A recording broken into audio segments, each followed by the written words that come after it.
Саламатсыздар, урматтуу калайык, урматтуу журт.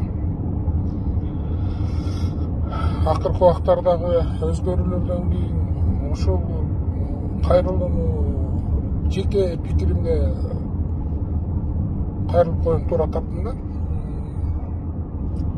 Мэрлердин алмашуусу боюнча эми азыр акыркы мэрдин кандайча алмашып кеткенин мен биле албайм. Эми белгилүү аябай чоң себептерден ушундай болушу мүмкүн да.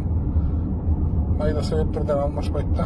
Бирок президентибиздин ротациялоо кадрын мен колдой бермекчимин. Түндүктөгү Кыргызстан түндүк регионундагы кадрларды түштүк регионуна жиберип, Кыргызстан түштүк регионундагы кадрларын түндүк регионуна жиберип, ишара чатакты токтотту да. Мисалы, Тоңго Айдаркендин шаар башчысы аким болуп келген, өзүм жөнүндө жооп берейинчи. Тынч эле калдык азырынча. Бирок ошолор иштеш керек да. Анан мэрлердин алмашуусунда толук колдойм. Сарыбаштын Бишкекке келүүсү, Мамбетовдун Ошко баруусун толук колдогом. Дагы эле колдой бермекчимин, бирок кандайдыр бир чоң себептер менен кетти. Биздин бала болот, биз моякты бербейбиз, биз мындай деген убакыт өттү. Андай болбойт экенчи. Ушундай мышленияны алмаш керек. Биздин бала болсун, колунан келбесин деле боло берсин, эзе берсин, силерди дезип, бизди дезип, баарыбызды дезип бүттү. Жок, биз могу регионду могу болот деген кайтышыбыз керек да. Эгер ошондой ойлорду айтып, кээ бир жерлерде момдай деп топ, коом, уюм бөлүнүп алып түртүп аткандардын баарын Кудай жазасын берсин, жана мыйзам да жазасын берсин иншаллах. Же өзлөрүнө жок, же элге жок, ушинтип атып бүт чатактын баарын чыгармай болсундар ушуларчы. Же айткан сөздөрүнө турбайт, момент келгенде булардын куйругун түйүп жоголот. Ачыгын айтып коебуз, көргөнбүз мунун баарын. Андан кийинкиси таң калам да, элдин баарында мамлекеттик кызматка чуркап, мэр болом деп жанталашат да, өтө кыйын, уйку жок. Уйкудан качышың керек, эл менен кошо күйүшүң керек, эл менен кошо жанталашышың керек. Чоң болгону эле жыргап атат деп ойлоп атасыңар. Камчы кыдышай чаңда отурат. Кай жерден кашактасаң алып барып калмайт. Кай жерден суун ийсең, кай жерден жеп ийсең. Оңой нерсе эмес да. Элдин акчасы, элдин ар биринин тыйыны бул дүйнөдөн Садыр Нуркожоевич менен Камчыбек Кыдышаев, Уран Ниязбековдор сурайт, тигил дүйнөдөн Аллах сурайт азыркы убакта. Эми буларды да мен жетекчи болом деп эле жанталаша бербеш керек да. Колунан келбесе болбой эле койгула да, колдон келгенин кылыш керек да. Колдон келбеген деле барып алып мына ушуга чейин жеттик да.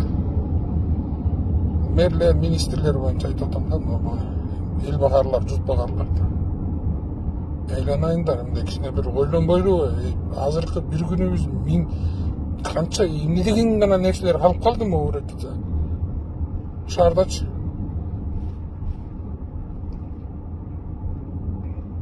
Ушул жерден дагы айта кетейин.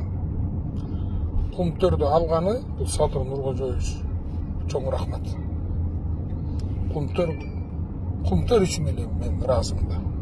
Кумтөр иштеги көйгөй, иштеги болуп жаткан көксө канды да. Мен өз жагымда айтайынчы, азыр эми мен кечирип койгула, бөлүнгөн жерим жок. Мына Тоңдун жолу 30 жылдан бери талкаланып эчтеке калбай калган 25 километр салып атат. 4 полоса менен. Аны да биздин өзүбүздүн жана Мирлан Исагалиев салып атат. Рахмат, эми Мирландан сурап алабыз биз. Бирдеме болсо. Кыргызстанда баалар өсүп атат, бензин өсүп атат. Эми, конечно, бул биздин күчүбүз жетпей турган себептер менен Россиянын да дүйнөгө чыгып атат, ар жактан келе турган, бирок жолдорун издешибиз керек. Бийлик толук орношуш үчүн парламенттик шайлоону аман эсен өткөрүп алышыбыз керек. Ушуну толугу менен орнойт. Азыр бул парламентти тааныбаган кыргыздар бар да, кыргызстандыктар. 4 мыйзамды, өтө маанилүү мыйзамды парламент карабайдыга кээ бир популист депутаттардын айынан кыйратып салгансып, өмүр эч жерде иштеген эмес. бир кишилердин аркасы менен депутат болуп келип алгандардын айынан 4 мыйзамды кайра тартып койду. Мына ошонун айынан Кербен шаарында 4 жолу мэрди шайлай албай чатак болду. 4 жолу мэр шайлай. Бул кантип өнүгүү болот, кантип өсүү болот?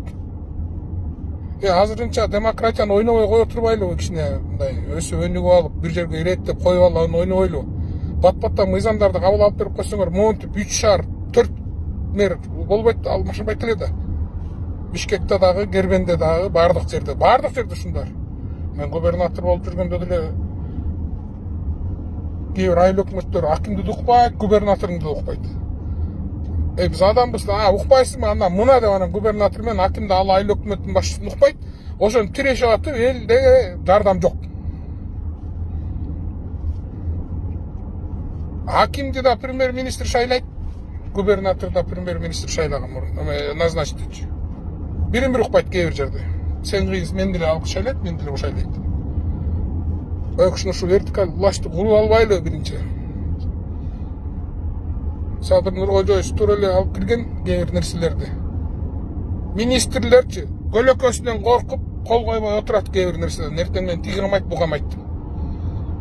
Көп өлкөдө ушундай, Турцияда мисалы ушундай министрлерди президенттин уруксаты жок, генеральный прокурордун уруксаты жок, камай албайт эч ким. Ошондо өзүнө өзү ишенип турат.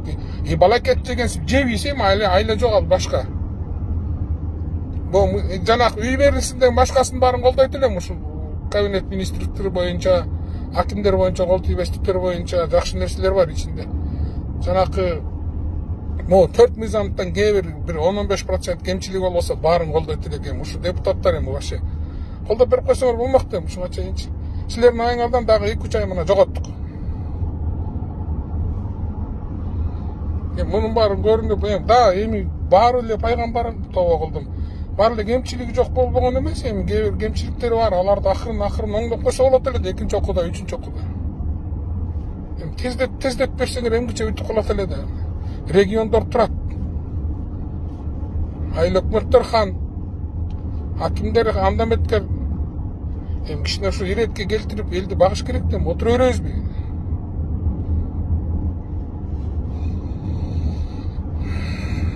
Анан бул регионализм деген токтотуш керек дейм. Калп айткан менен эмне? Саяк коому, солто коому, сарбагыш коому, моңолдор коому, ана коому, бу коому, тиги коому, бу коому деп атып эле биздин баланы койду. Же ал балаңар алып келген балаңар бокко жарабайт, кечирип койгула. Мен баардыгыбызды айтып атам дейм, өзүбүзгө самокритиканы айтып атам. Алып келсеңер, нормальный балаңарды алып келбейсиңерби кичинечи? Уят кылбаган, урушпаган, сөкпөгөн, жебеген, жутпаган. Ички күйгөндөн айтып келсеңерде мен сиздерден кечирим сурайм, урматтуу калайык.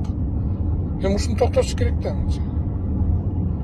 Барып анан мен биз ачыгын айтабыз го, президентке барып, могуну коюп бербесең, момундай кылабыз деп коркуткан коомдор бар, уюмдар бар. Койбой койсо элиң, биздин баланы койбой атат, бизден эч ким жок диякта, тигиндей жок, булдай жок, мындай жок. Маанилүү болгон өлкө аман болуш керек да, сен кызматка барбаганың маанилүү эмес да, колуңан келсе коет демчи. Же колуңан келбесе эмнени коет анан? Алып келген балдарыңардын тигилердин кебетесин көрбөйсүңөрбү кичинечи? Өкмөттү тырыштырасыңар барып алып, президентти баш кылып. Могу жактан биздин баланы койбосоң, мен сага көргөзөм күзүндө. Күзүндө эчтеке болбойт. Бербейбиз биз. Уяттем, улам эле алмаштыра беребизби 40 жыл?